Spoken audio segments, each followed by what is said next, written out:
Well, it's Tuesday Wrestling, and you all know what that means. So that means we're going to review NWA Powerrr, AEW Dark, and of course NXT. But before we do all that, we're going to do two more reviews from recently, from the 1st of April, where we had, of course, GCW's Gringo Locos, the World on Lucha, which is an event they bring in wrestlers taking on wrestlers of Lucha Libre.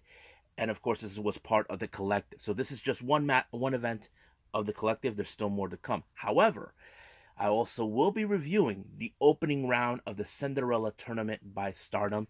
As you know, this tournament took place this past Sunday on the 3rd of April, which I'm really excited because there's a lot of wrestlers that we all know. So there's a lot of things we got to cover. And of course, a couple of news updates we're going to add into this by the end of this episode. And then from there on, we'll just keep on rolling, baby. So let's get ready for another episode of the Deleted Wrestle Zone.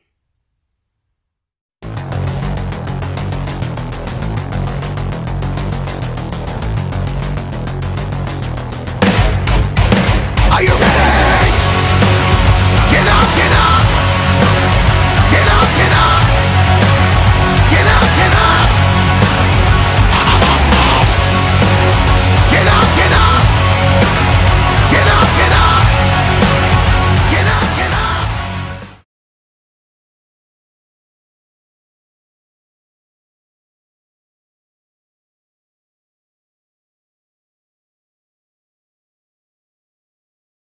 Hey everyone, welcome to the Deleted Wrestle Zone. All things that is pro wrestling with AEW, NXT, New Japan Pro Wrestling, Impact Wrestling, the National Wrestling Alliance, various promotions, wrestlers, matches, and championships.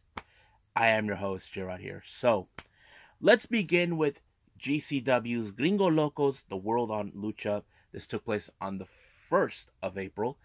I don't remember the name of the venue, but however, it was in the same location the collective has been doing a lot of their shows.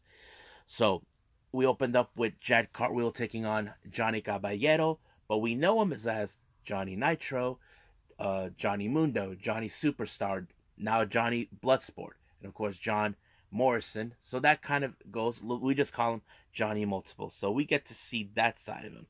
Now there's a lot of things that about this match was screwed. There was like a little bit of the, how do I say, similarities between Jack Cartwheel and John Morrison. But in this particular match, it was, of course, the Starship, whatever he calls it, was the final deal that allowed him to win the match against Jack Cartwheel. So it's pretty good to see him in this, but yeah. Now, our next match, we have Tony Deppen versus, of course, the man, the myth, the legend, and a Tijuana native, someone who I met before. I'm talking about Psychosis, but we also know him by another name, Nicho El Millonario. Now, some of you are saying, why does he go by two names? Well, he was the original Psychosis before another one took over, but he's the very first one. Now, this particular match was this was demanded by Tony Deppen, who wanted to be in this match. Now, some of you probably say, but Tony Deppen has no business being there. But, however, I think this match shows how tough Tony Deppen is. I mean, if you ever seen Psychosis, he is one of the most toughest SOBs in the world of Lucha Libre. You know, if you ever seen him how he wrestles, you know what I'm talking about. So basically, it's like pound for pound type of match. But however, it was Tony Deppen who picked up the victory by pinning Psychosis. Now, I know a lot of Lucha Libre fans are probably saying it's a little BS how it was, but it is what it is. It's final. Tony Deppen won. However, he gained the respect of Psychosis, knowing that he took out one of the most, well-recognized luchadors in Lucha Libre history. So, congratulations on that. Now, our next match is whenever we have a GCW event, we all know there's always a scramble match. Those matches are unpredictable. We don't know what's going to take place. So, here's who they had. We have Drago Kid versus Chris Carter versus Octagon Jr. versus Edo Boy versus Golden Dragon, and of course the one person I did not expect, Shane Mercer. Now, you could say, wait a minute, Chris Carter and Shane Mercer, They're not exactly Lucha Libre styles. Well, you may be right, but they were impressive. I think it shows with these two guys, they can adapt in any style as possible. And I think there was no secret on that. But I think the common thread in this particular match was, of course, the Iron Beast, Shane Mercer. Now, why is that? If you guys seen Shane Mercer, the dude is a freaking beast. You know he'll take you out completely. So Drago Kid and Chris Carter did everything in their power to take him out, but it was to no avail because he did the most unthinkable thing I did. He grabbed both Carter and Drago and did a moonsault on them. Like, well, he had them lift up and he pulled off a moonsault, whatever they call it, and he won in that fashion. I'm like, what the fudge I just witnessed? So it was pretty cool. So, but at the same time, Mercer gained the respect from both Carter and Drago. I think many people in the Lucha Libre world could appreciate a guy like him, about him adapting to any style possible. So that's pretty cool. Now, our next match is more of a lucha extrema match. This is between Pagano, who's been involved in hardcore death matches, and of course, one we know completely from who's been around the game, Sadiska. Now, this is one of those matches you know is gonna go nuts. You know, with all the freaking, you know, barbed wires, doors, tables, ladders, glass, whatever it comes up. It's one of the most brutal matches you get to see. And I just, what the fudge? But in this particular match, it was Pagano who picked up the victory with a pinfall. So basically, as you know, Pagano is the much, how do I say, experience in this type of game. But of course, Sadiska gained respect from him. Now, our next match is a 6-man tag team match. We have two teams. We got Team Laredo consisting of ASF, Rey Horace, and of course, Laredo Kid. And then team number 2, we have Team Gringo, consisting of Abismo Negro, Demonic Flamita, and of course, Gringo Loco. Man, this has the hallmarks of Lucha Libre as you ever imagine. You know, that kind of sort of thing. And also, on a note, this is Abismo Negro's first visit coming to GCW. And Gringo Loco said that it took him a while to bring him into this particular event. I mean, you have any idea how hard it is to bring a wrestler, a luchador from Mexico into the U.S.? It's very difficult, but you know, he was able to pull it off, and I think there was a lot of great spots. But however, it was in fact ASF who actually paid the price when he got pinned by none other than Gringo Loco, allowing him to win the match for his team. Now, our next match, we have AR Fox along with Ayla Fox taking on Ninja Mac. You probably guessed this is going to be one hell of a show, and you could be right. I was like, this is really amazing. So it was kind of like unbiased. You look at AR Fox, whose reputation precedes him everywhere in the independents, trained a lot of good wrestlers, but you probably say Ninja Mac is the younger and fresher wrestler that could actually put out a veteran. Maybe true, but however, it was AR Fox who picked up a very good victory against Ninja Mac, and I thought it was a pretty awesome match to watch. Now, our main event is more of a payback match from years ago. This is between Psycho Clown and Dr. Wagner Jr. Now, if you guys don't know what I'm referring to, let's talk about that a little bit. Years ago, there was a match between Psycho Clown and Dr. Wagner Jr. The winner, there was a match between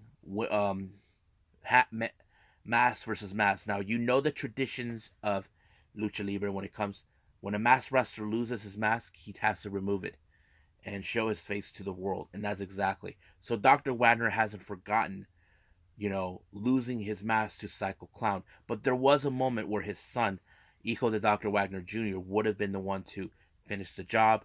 But of course, Wagner just let it go.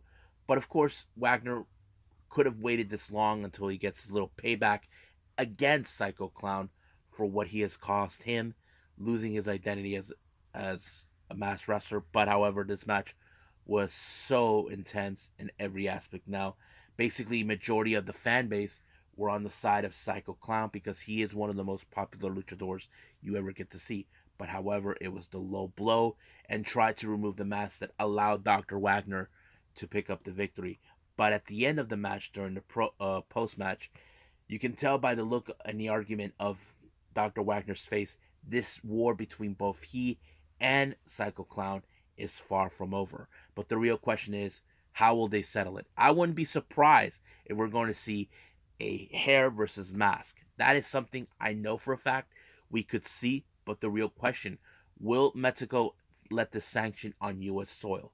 That is the key thing that we need to recognize. If you guys remember, there was been controversy towards certain things like that took place years ago with WCW.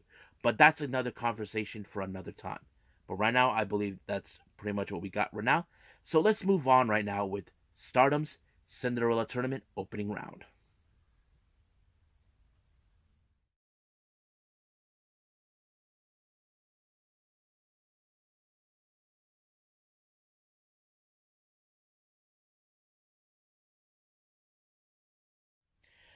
Finally, I get to do Stardom's the Cinderella Tournament.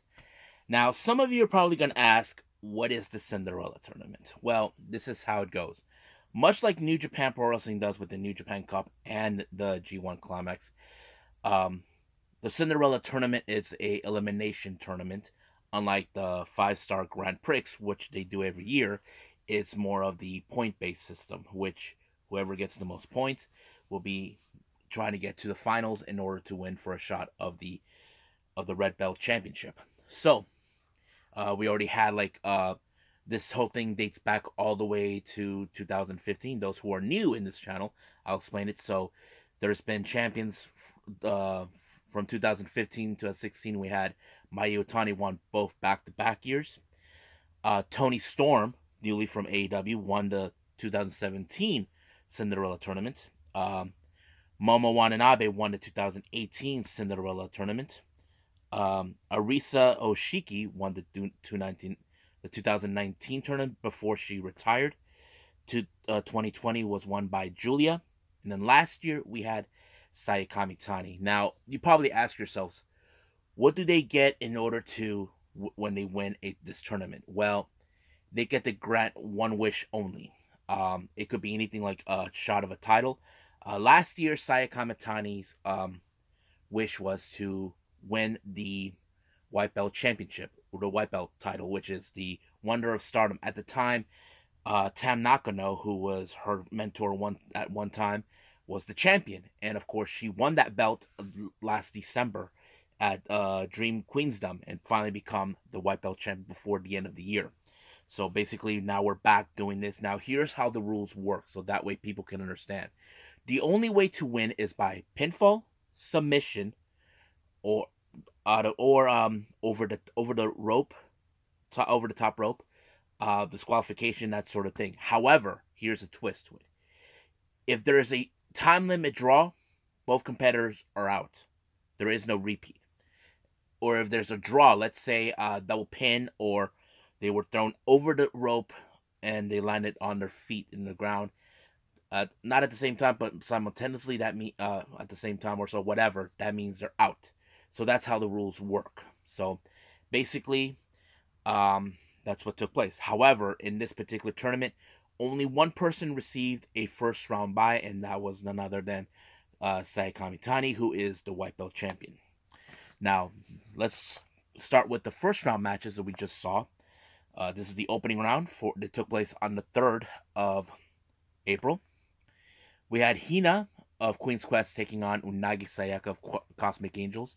I've always did believe Unagi last year. She had a great tournament. I mean, she was in the semifinals, but unfortunately, she lost to Micah. I wouldn't be surprised if she is. Now, she's right now currently on my top list of potentials, but she actually won this tournament. Won her first round, so she advances. Next match, we got Saki Kashima of Odatai taking on Waka Tsukiyama of Cosmic Angels. Now, Saki has been trying to play mind games with her since the press conference. Waka wasn't going to fall for it. Even Saki Kashima tried to extend her handshake.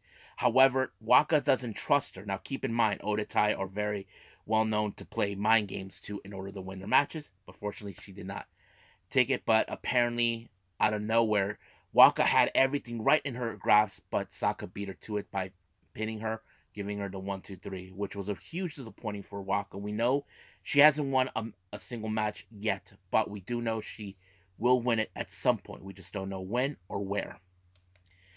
Next match, we got Hanan versus Maika. Now, here's another important tool. Whoever wins this match will face Saya Kamitani in the second round. So there was only one second round match that took place.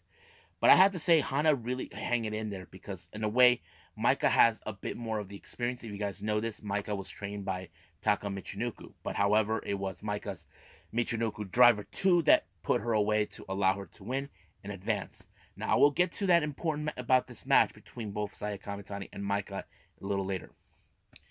Next match, we got Mirai versus Mina Shirakawa. Now, Mina comes out as her, if you guys remember, back in Tokyo Super Wars, Mina Shirakawa comes out more of an evil type with black hair and jewels in her eyes, that sort of thing.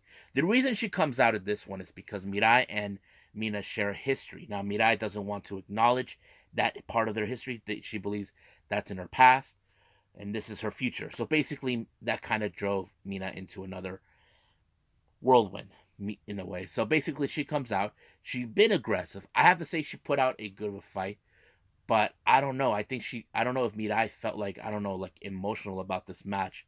It's unclear, but yeah. So, but unfortunately, Mina did not win. It was Mirai who picked up the victory with.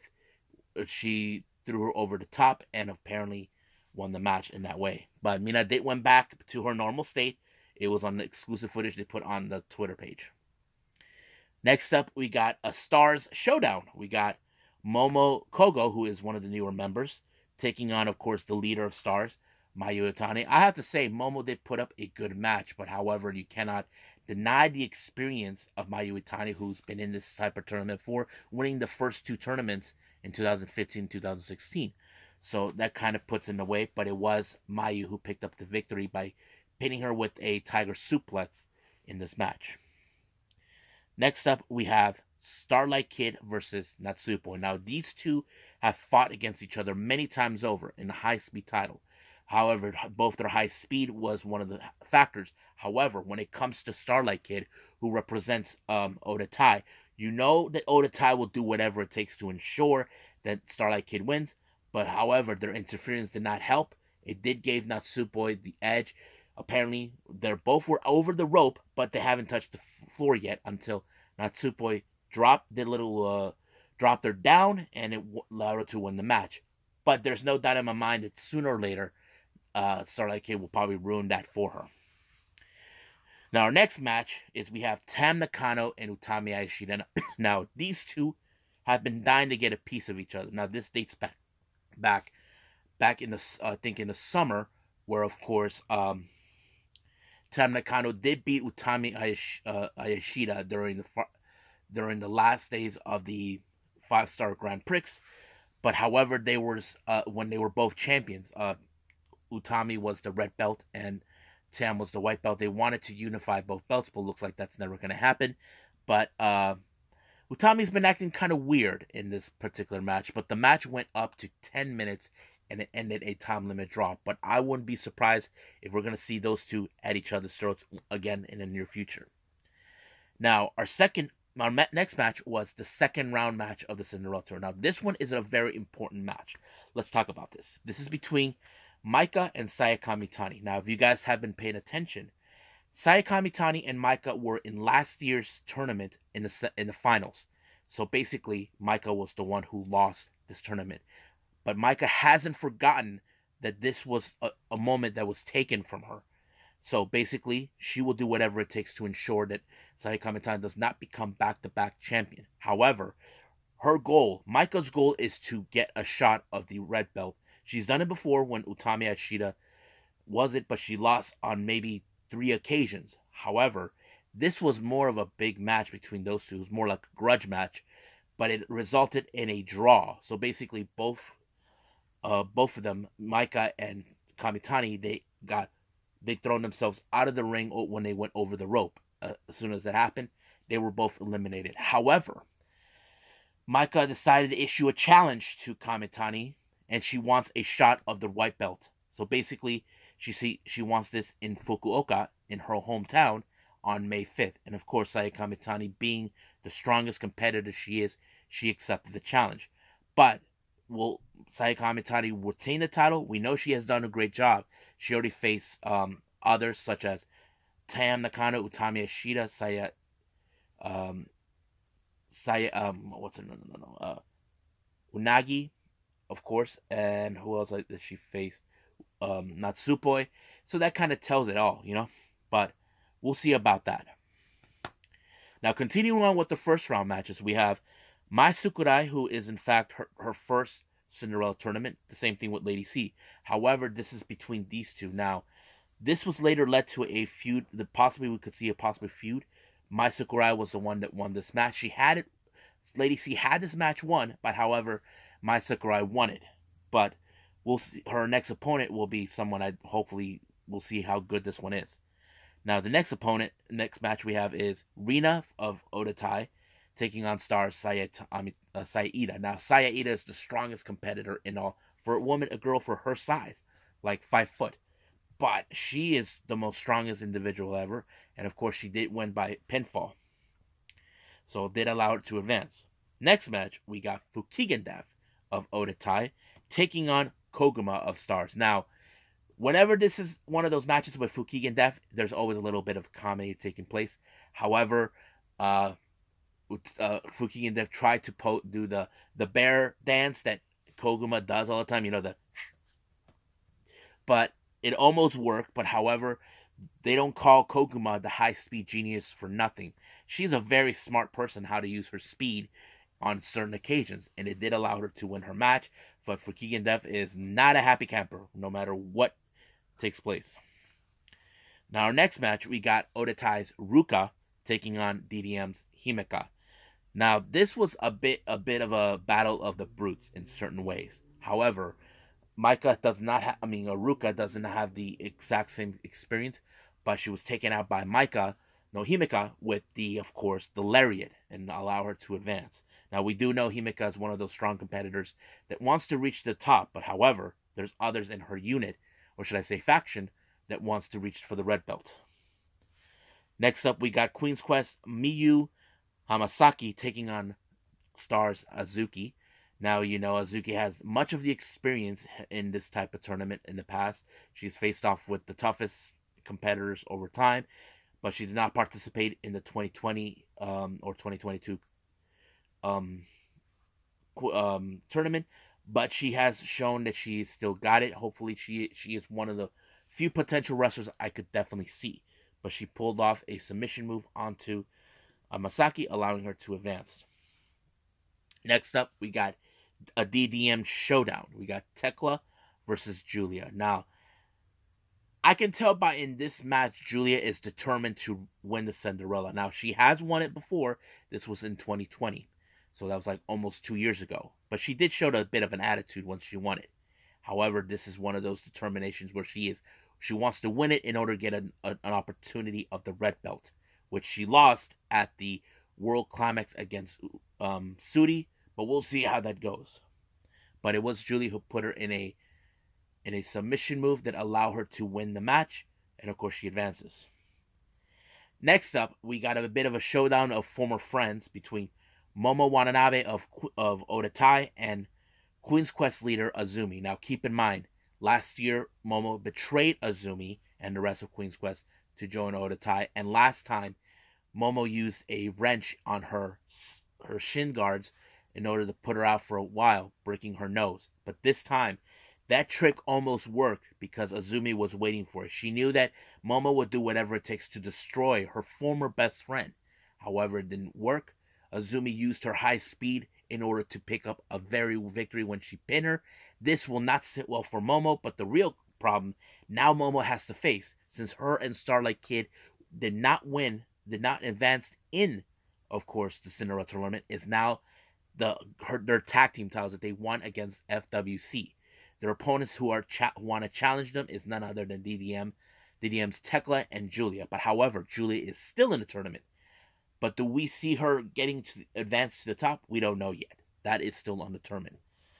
Now, our final match is, of course, the newly faction being formed between Ami Saudi and Sudi, who is the current red belt champion.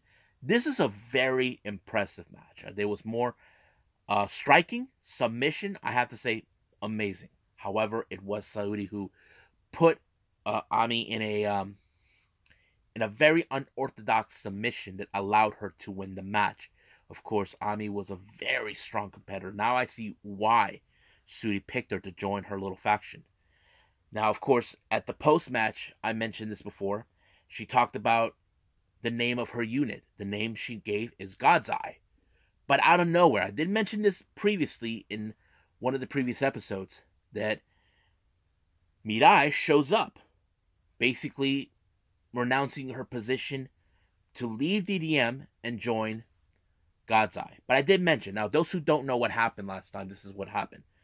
At the backstage during the post match comments, Julia confronted her, but however, you can tell by Mirai's eye it was a hard decision for her to do, but of course she had to do what was best for her. Now, this was nothing against DDM. People can say, how can she do this to Julia after she brought her in?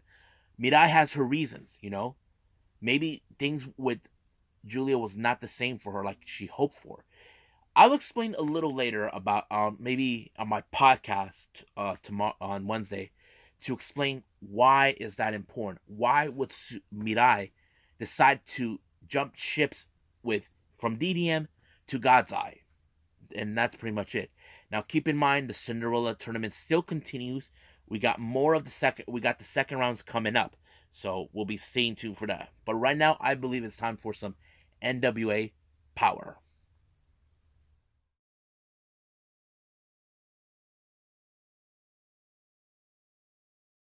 Okie dokie. So we got the NWA Powerrr. It opened up with a match between Tim Storm and Matt Cardona. Now, what led to this match to begin with? This goes back all the way to the Crockett Cup. Now, keep in mind, let me review what took place. Matt Cardona thought he was smart enough to walk away as a champion no matter what it took. Jeff Jarrett told him that he's not going to count him out if he doesn't get back in the ring. However, he refused to get back in the ring. By the time he got close enough, Tim Storm decided to shove him back. Matt Cardona thought it was an insult to what he did, so he wanted to show him that he should have just minded his own business, that he is not the man that he used to be. Now, it would have been easier that way, but if it wasn't for Matt Cardona with his cheap tricks in order to win, but unfortunately he did win the match that way. But apparently he wanted to punish him some more as soon as it was over, but Nick Aldis showed up and gave him a helping hand. However, the rest of the Cardonas, VSK, got his ass whooped, but Mike Knox was thinking about it, but he decided to stay away, so it was smart. Now, we have been talking about the Pope ever since the NWA. There is a factor that's being played here. Last year we had the Champion Series. The Pope, along with Velvet Sky, Trevor Murdoch, I think, Genocide, and a few others. They have, however, Pope has this trumping card. Basically, he wants to lay it out and make now some changes in the NWA. He feels that Matt Cardona's changes is not exactly what it means for it. Whatever it is, that's what so he's now laying the map. He wants this in a big stage. He doesn't want this in NWA Powerrr. He wants it like on the next pay-per-view, but the real question is, when is the next one? We'll see about that. Now, our next match, this is a junior heavyweight exhibition match between Darius Lockhart and the professional Red Titus. Now, this match was pretty good in certain aspects, but however, there was a moment Darius Lockhart just completely lost control of himself. He refuses to acknowledge the ref's decision when you're in the corner. You only have 5 seconds to let go. If you don't let go the opponent get off the opponent in 5 seconds, you're done. So he disqualified himself for this, giving Red Titus the victory. But there'll be more about that in a little bit. Now, as you know, the Briscoes are this year's winners of the Crockett Cup. We know what they want.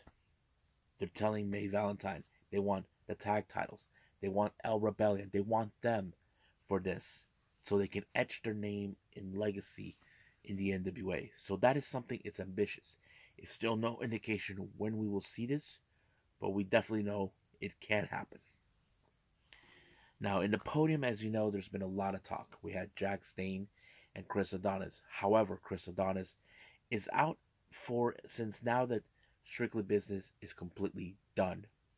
He's now maintaining his focus to go for the NWA national title that he lost to Crimson, or should I say Anthony Mayweather. However, Mayweather just lost the title at the Crockett Cup, giving it to Jack Stain. However, it kind of, now that he wants to go for this title, I don't think Jack Stain wants to put this title on the line. He just wants to hold on to it forever. So basically, he is now a two-time national champion.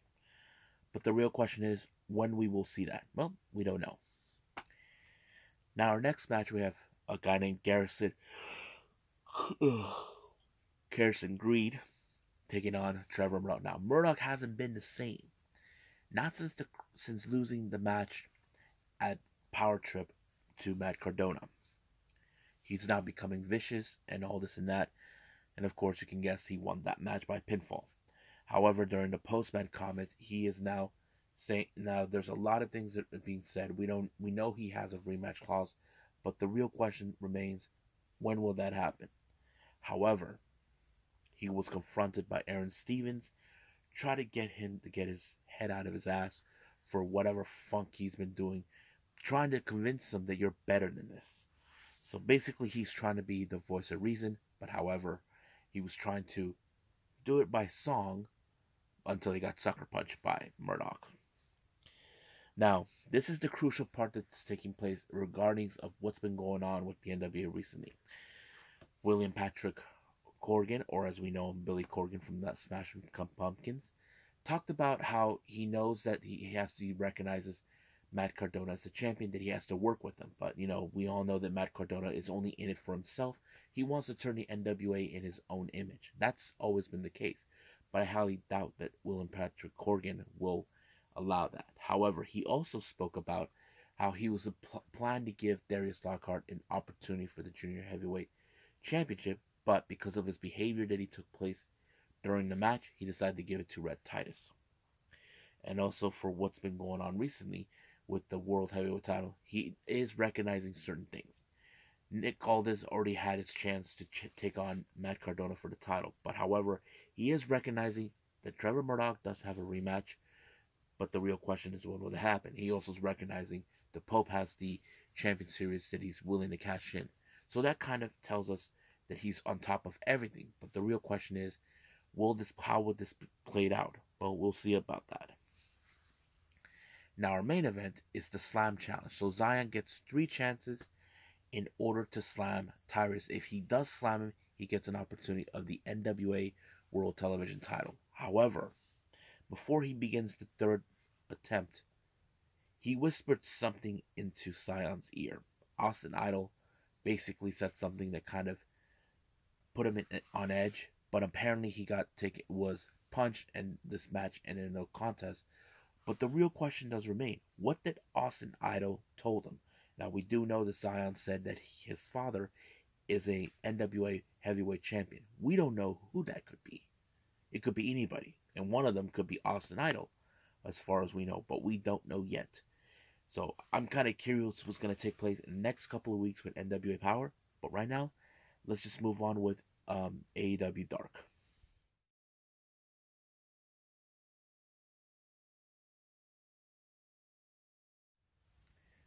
Alrighty then, so we are now with AEW Dark. We only had 6 matches, so this was a bit of a shorter time duration of the show, much over maybe 30 minutes at most. First, we had the Hollywood Hunk Ryan Nemeth taking on Chandler Hopkins. The match was pretty interesting.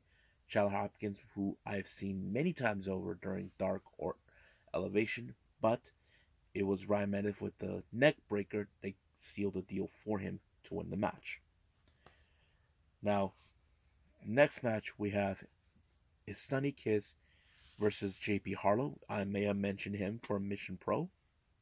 Sunny Kiss, as you know, is in good fat stacking shape. But however, I failed to notice, even the commentators mentioned, that like there's a new attitude with Sunny Kiss, and I haven't noticed until he did a move that was very, very vicious, where he had Harlow right in the corner, but he did the little split kick, boom, right on his ribs. That would have cost him not to get up, and it gave, of course, Sunny Kiss the edge that he needs for a victory.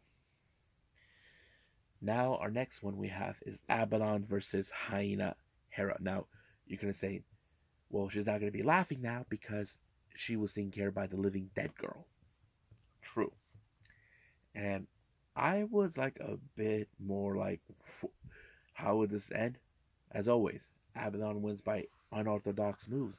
That's how it works for her. But yeah. Now, our next match, a couple of Brazilians. They known each other. We have Tiago Ruas and Cesar Bononi. Now, somebody probably say, wait a minute. Is Cesar Bononi with the what they are? Yeah, with the wingman? Yes, he is, but this is something different. It's the same thing we're seeing with the workhorsemen with JD Drake and Anthony Henry, but this is different as well. With Rujas and Bononi working together, they took out Luke Sampson and Guillermo Rojas. I thought this was more of a powerhouse type of match for them, but it got the job done. Next up, we have Lance Archer versus Dean Alexander. Now you know Lance Archer's motto, everybody dies, and that's what happened. So he put him in the black hole, and boom, it was over. Now our main event is the factory consistent of Nick Camarado and Eric Solo along with QT Marshall taking on Dark Order, Allen 5 Angels, and 10 along with -1. I have to say this was the most funnest match I've ever witnessed. The reason is, like, we've been seeing now how Dark Order are getting a little bit of momentum in recent times, but however, I think the biggest moment is QT tried to interfere in this match on multiple occasions. However, he was dumb enough to remove the belt from his pants because he wanted to whack 5 out of his misery, but -1 pulled his pants down. He started chasing him until he got speared by 10. I thought that was the most best memorable moment from -1. I mean, the most funnest memory is when he took Howdy's hat. If you guys remember that one on Dark. But that was a good one. But it did allow for the teamwork with 5 and 10 to work together until 10 finally put Aaron Solo in the Nelson lock. It's already over from there. So it was a pretty good match. I loved it. I can't wait to see what else is going to take place, but we cannot wait for Dynamite. But right now, let's move on with NXT 2.0.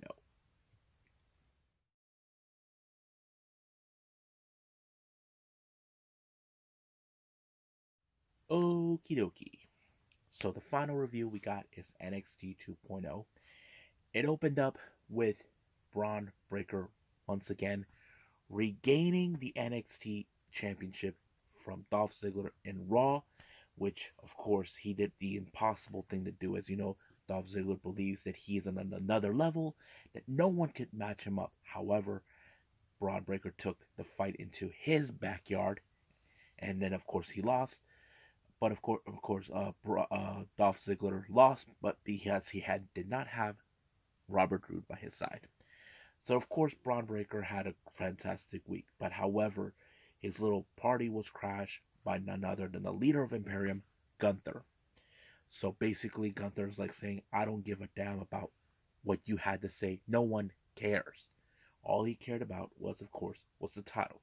But Braun Breaker, now some people could say he made a dumb move, or was he trying to show up that he is a fighting champion? He is not afraid of taking on anybody that comes in his way. But we'll see what happens because that's our main event. Now, while this was happening, the Creed brothers showed up and attacked Imperium. This was a bit of a payback for what took place in, of course, Stand and Deliver. As you know, it was Imperium who lost the tag team titles, not the Creed brothers, but they may have in the future an opportunity of the tag titles. But the match was pretty good. It was a very amazing because I did compare them. They have similar styles. But however, something went wrong.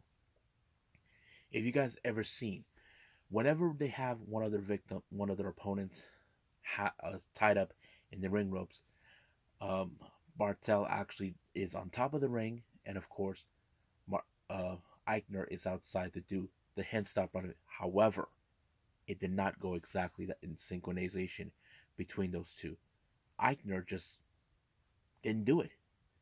He walked away without a care, like he didn't. He just let Bartel take the fall. But my initial assumption that happened, the reason Eichner walked out, I have reason to believe that maybe he blames Bartel for the loss of the tag titles. Now, keep in mind, it was Bartel who got pinned when they did a Hurricanrana power bomb that allowed for MSK to regain these tag titles. So that could be the assumption. However, the Creed brothers walked out as the victors, but that's when the mystery began. The mystery attackers showed up out of nowhere, and it revealed exactly what people have been talking about. It was pretty deadly. Now, why is pretty deadly there? In recent time in NXT UK, we haven't been seeing them. Now, ever since this attack with the Creed brothers happening, of course, there were those that were speculating that it was them behind it. Keep in mind, the Creed brothers did mention that they heard British accents. Their initial assumption, they thought, was the grizzled young veterans. But that's when many people think, what if they're heading to NXT? That is a good point. But the real question does remain, why are they NXT? What was their purpose attacking the Creed brothers? My initial theory, I believe that maybe the storyline they're building is the Creed brothers are now the heavy favorite. They're like the fan favorite. Maybe Pretty Deadly are sick or feeling like, you got to be kidding me. You guys have no sense of style, no sense of fashion. You see, that's the thing. The Creed brothers don't care about that. They all care about proving the supremacy. Now, we get an interview with Toxic Attraction. As you know, they cashed Gigi Dolan and JC Jane has cashed in the rematch clause for the NXT Women's Tag Team titles. So that is something that's already been told. So that's going to be our main event. But Mandy Rose did vow saying that the attraction will remain on their side. Now, Cameron Grimes, as you know, is the new NXT North American Championship. He comes out giving a promo. He talks about being raised by a single father, but he also says he knows he'll be proud of him for what he has accomplished. However, Solo Sikoa shows up. Cameron Grimes can see right in his eyes. He knows what he's doing. He knows that he wants a shot at the title. He can see he wants to prove himself much like him. So Cameron Grimes accepts the challenge. And that match will take place next week. Now, the entire time, we know Joe Gacy and Harlan have always been causing the problems, but the real question remains. What the hell are they talking about? Something about a family member. This whole thing was very cryptic, but later it was revealed at the end what it was talking about. Now, because of this scripted message, Draco Anthony is getting into his head. Is Jose Gacy finally getting into him? But Zion Quinn, who always had his back, was trying to tell him, get his head in the game. But looks like Draco Anthony's going to get a little taste of respect from Zion Quinn. But we'll see about that when that day comes. Now, our next interview, Tiffany Stratton is still at a loss, knowing that she lost against Ivy Nile, thanks to the appearance of Saray, aka the Warrior of the Sun. So basically, she's telling the entire world she is not a loser. I mean, Malcolm Bivens can say, you are a loser because you lost to Ivy Nile. So that I could see. But we'll see about that. Now, this is the battle about who has the best boyfriend. We got Duke Hudson versus Dexter Lumis. Basically, it's all as you know, people voted for Index in the showdown, but the match ended in a double countout. I mean, they need to end this whole thing. I mean, it's pretty funny, but they need to end it. Now, our next interview we have, of course, is Raquel Gonzalez and Dakota Kai. They are determined to remain as the tag team titles, but the match started right away for the NXT Women's Tag Team titles. We have Toxic Attraction versus Gonzalez and Kai. Now, keep in mind, Raquel Gonzalez was out of action due to a knee injury, and of course, they targeted it. But Wendy Chu came out to give a helping hand, but however, Mandy Rose was ready for her and attacked her from behind. But when Raquel Gonzalez thought she had everything under control, they attacked the knee and gave, of course, Toxic Attraction another opportunity. And they've proven once again that they will be held in the gold once again, and they will be reigning supreme by the Attraction. However, because of this, what took place, Dakota Kai wants a piece of Mandy Rose, and now it's been confirmed that she will be facing Mandy Rose next week for the NXT Women's title. Now, Tony D'Angelo has now declared himself as the new Don of NXT because he defeated Tommaso Ciampa. As you know, not a lot of the fan base are so thrilled, so he was presented to become the new Don by AJ Galante. Now, we may see a family war between two different families. Of course, Tony D'Angelo and Legado del Fantasma. Santos gave a bit of a warning to Tony D'Angelo to stay out of to keep Legado out of their business. But I feel there is going to be a bit of a war between those two because D'Angelo, he will probably say, who is he to tell him what to do? Which is true. We could see that, but the real question is, how would it be presented? We don't know. Now, our next interview we have, of course, is MSK. As you know, they have regained the NXT Tag Team titles, and of course, they've proven their innocence, saying they had nothing to do with the attack of the Creed brothers, and of course, that happened. However, Grayson Waller, who thinks that no one cares about MSK, but however, MSK does have something that Grayson Waller does not have. Gold on his waist. So that is something that has now been clear. However, it's now been confirmed because he broke his arm at Stand and Deliver. He has no other choice but to wrestle MSK, and it's going to be for the NXT Tag Team titles. So we'll see how he is. Will he go viral or will he lose? We don't know. Now, as you know, recently, there's been a bit of a beef of a rivalry and jealousy between Nikita Lyons and Lash Legend. Now, this whole thing began when Nikita Lyons have been gaining more and more attention. Lash Legend feels like that Nikita Lyons has been taking the spotlight, and she wanted to stop the momentum, try to prove that the spotlight is meant for her. I have to say this was a pretty good match because it showed who will be the one reign supreme. I mean, we could see one of these women maybe becoming the next NXT Women's Champion. That is something that could play a factor into this. But however, it was Nikita Lyons who picked up the victory when she pulled off the splits on her and win the match. Now, last week we saw Kushida and Hikamanjiro being assaulted by Von Wagner for no apparent reason. He ripped off Hikamanjiro's jacket, so he calls out Wagner. Basically, wants to challenge him. We don't know if that's wise, but we'll see what's going to happen. Now, our main event, we have Gunther versus Braun Breaker. Man, this match was so darn good. I mean, you wouldn't expect. You can say Walter had all the tools to put Braun Breaker down, but Braun refuses to stay down. I thought that match was great until Braun Breaker was able to pick up a pin onto Gunther to retain the title. I thought it was great.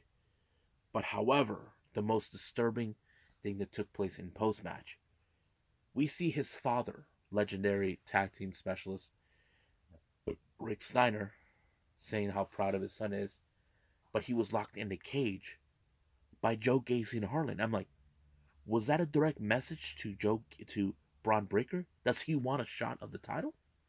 I mean, that could be, but It's still unclear what's going on.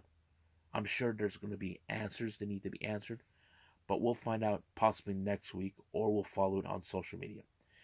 But I think I'm going to end this entire episode with some news updates.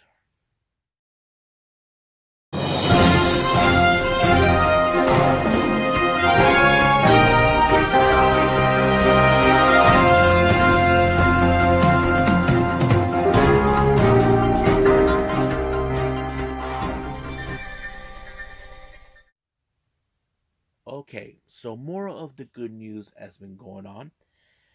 I mentioned this before, Gatoh Move is returning back into the fold after 2 years. Gatoh Move's flag show, Choco Pro, has been doing a lot of shows for almost that time. However, Gatoh Move is coming back on May 4th. However, it's already been announced that it will be live on YouTube on 10 a.m. Japanese time. That would be 6 p.m. Pacific, 9 p.m. Eastern. So basically, I'm excited. Hope everybody's excited. I think they're going to have maybe some audiences. It's still unclear how the venue is going to be. If you guys ever seen some of their older videos, you should check it out. Now, this next report comes from Fightful Select. It's been announced that Chicago-based promotion Warrior Wrestling has reached a partnership with New Japan Strong.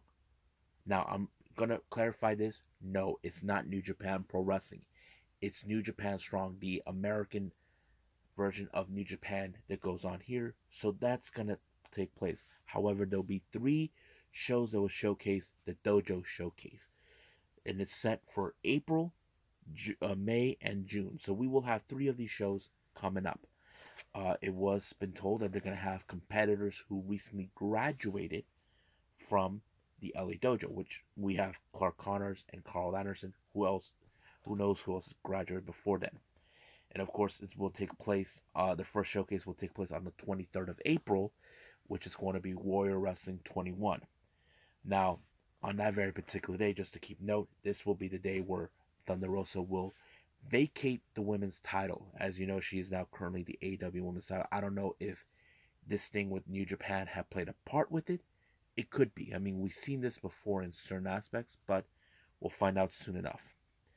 Now, in relation to another report coming in from Fightful Select, as you know, we got the Windy City Riot by New Japan Pro Wrestling. It's now been revealed that NWO member Scott Norton will be teaming up with the Bullet Club in a 12-man tag team match. Now, some of you are saying, really? He's going to be wrestling? How old is he? He's in his 60s. He has wrestled before as an NWO setting with his former NWA Japanese stablemate Kushima Tenzan. He also had Cheeseburger. But he'll be teaming up with Chris Bay, the Good Brothers, Doc Gallows and Carl Anderson, Hikuleo, and El Fantasma. Now, some of you probably will talk about Hikuleo. It's like, what about the whole thing's going on with Jay White? Well, we'll see what that day comes. They'll be facing off against the members of United Empire. We have Aaron Henare, Great Khan, Jeff Cobb, the tag team Aussie Open, Mark Davis, and Carl Fletcher. Now, this is the first time, and TJP, I forgot, he also is going to be there too. This is the first time we're going to see all members together except for Will Ospreay, who will be in the match against Jon Moxley. So this is going to be one exciting show with Windy City Riot. I'm excited. I hope everybody else. And I think that's pretty much it what we got for today. So I believe it's time for me to call it a night. Well, I hope everybody enjoys this episode. I know I'm still catching up with stuff that took place at the Collective, such as the Lucha, the World on Lucha, the Gringo Loco produced. Of course, finally catching up with Stardom, doing the Cinderella tournament, and various other things. However, for the next episode, we will continue with stuff that took place exactly that very same weekend. We have Lucha Libre AAA invades WrestleCon, which is going to be an exciting to review. We even got New Japan Pro Wrestling Lone Star Shootout that also took place. And then we got 2 of the other shows of the Collective, both in GCW. We have part 2 of the Joey Janela Spin Break 6. And then, of course, we got Effie Big Gay Brunch. I'm excited for that. Also, we cannot forget AEW Dynamite, which is going to be a pretty hell of a show to watch. As you know, we got more on the Owen Hart Foundation tournament taking place for the qualifying matches. But as of this moment, we'll be calling it a day here. So at this time, I'll see you guys in the next DWZ time. Same DWZ channel. I must bid all of you adieu. So, goodbye. And have a nice day. Bang.